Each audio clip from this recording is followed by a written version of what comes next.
Hello दोस्तों, कैसे हैं आप सब। आशा करता हूं आप सब अच्छे और स्वस्थ। हमारी कहानी का नाम है कर भला तो हो भला।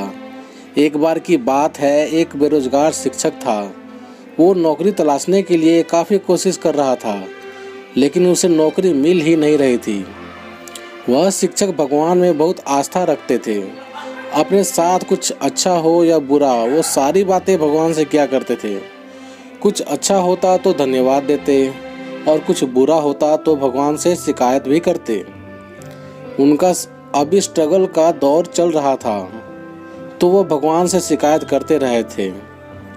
कहते कि भगवान, मुझे नौकरी क्यों नहीं दिलवाते हो, क्यों मुझे परेशान करते हो। थोड़े दिनों बाद ही शिक्षक को एक कस्बे में सरकारी नौकरी लगी। शिक्षक ने तुरंत भगवान को धन्यवाद दिया और उनका आभार माना। लेकिन दिक्कत यह थी कि स्कूल गांव में था और उनका रहने का इंतजाम कस्बे में किया गया था। उनके मकान से स्कूल का अंतर 6 किलोमीटर था। शुरुआती दिनों में पैसे ना होने की वजह से उन्हें अक्सर इतना लंबा अंतर पैदल ही चलना पड़ता था। कभी कभी उन्हें रास्ते में कोई वाहन दिख जाता तो उससे लिफ्ट मांग लिया करते, लेकिन ऐसा बहुत कम होता था। शिक्षक ने यह तय किया कि सबसे पहले वो पैसा जमा करके एक मोटरसाइकिल लेंगे। उन्होंने बड़ी मेहनत करके पाई पाई जोड़कर कुछ ही महीनों में मोटरसाइकिल लेने के लिए पैसे जुटा लिए और एक अच्छी सी मोटरसाइकिल खरीदी। अब उनका जीवन थोड़ा आसान हो गया। उन्होंने फिर से भगवान को धन्यवाद दिया। उन्हें अपना पुराना समय अच्छे से याद था। उन्हें इतनी दूर तक चलने की तकलीफ भी याद थी।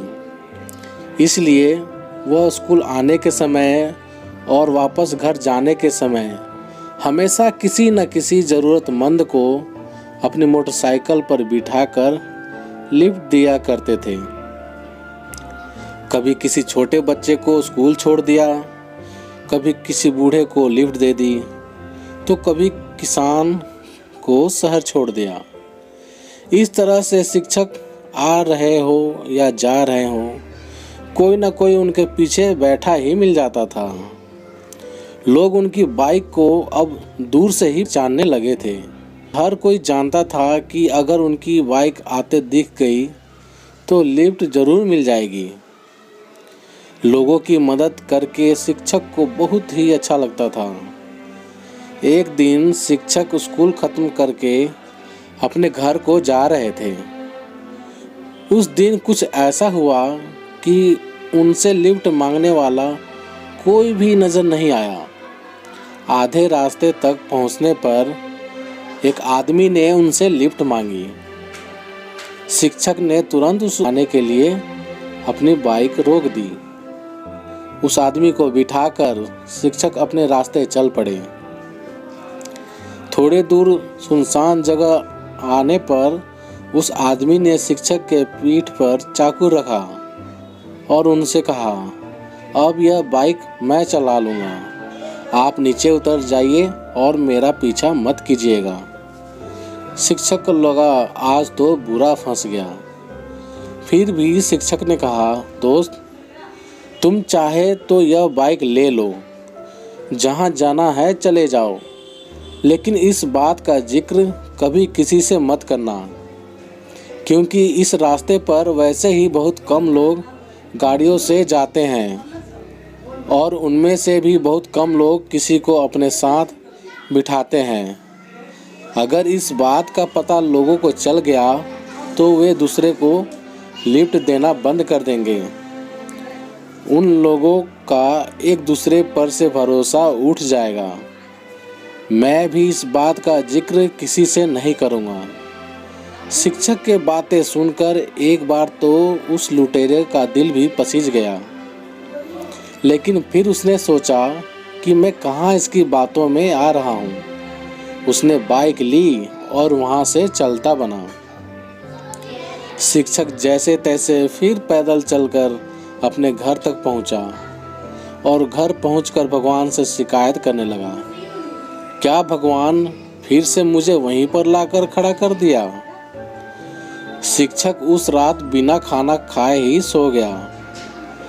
सुबह शिक्षक जब नींद से जागा तो उसने देखा कि उसकी मोटरसाइकिल उसके आंगन में खड़ी है और उस पर एक चिट्ठी चिपकी हुई है। शिक्षक ने बड़े आश्चर्य से अपनी बाइक से उस चिट्ठी को निकाला और उसे पढ़ने लगा। चिट्ठी उसी चोर ने लिखी थी जिसने उनसे यह बाइक छीनी थी। उसने लिखा था कि मास्टर जी, मुझे माफ़ कर दीजिए जो मैंने आपकी बाइक चुराई। यह बाइक तो कोई सेलिब्रिटी की तरह है। जैसे लोग किसी बड़ी सेलिब्रिटी को दूर से ही पहचान लेते हैं, उसी तरह हर कोई दूर से ही इसे पहचान ले रहा था। मैं जहाँ भी जा रहा था, लोग मुझे रोककर इसके बारे में पूछते थे और तरह तरह के सवाल करते थे। मैं इस बाइक को क्यों चला रहा हूँ, या मास्टर जी की बाइक आपके पास क्या कर रही है। मैं बहाने बनाते बनाते थक गया, लेकिन लोग सवाल करते करते नहीं थके। मुझे पक्का यकीन है अगर थोड़े दिन यह बाइक मेरे पास रही तो मुझे ज़रूर जेल जाना पड़ेगा। इसलिए मैं यह बाइक आपको वापस लौटा रहा हूँ। चिट्ठी पढ़ते पढ़ते मास्टर जी की हंसी छूट गई और उन्हें यकीन हो गया कि उन्हें जितनी भी भलाई की है उसका फल भी उनको भला ही मिला है। उन्होंने फिर से भगवान को धन्यवाद दिया और फिर से लोगों की मदद में लग गए। तो दोस्तों, इस कहानी से हमें यह सीख मिलती है कि हमें एक दूसरे के प्रति सहानुभूति और अच्छाई हमेशा अपने मन में बनाए रखनी चाहिए, चाहे समय हमारा कैसा भी हो। यदि हम किसी के साथ अच्छा करते हैं तो हमारे साथ भी अच्छा ही होगा।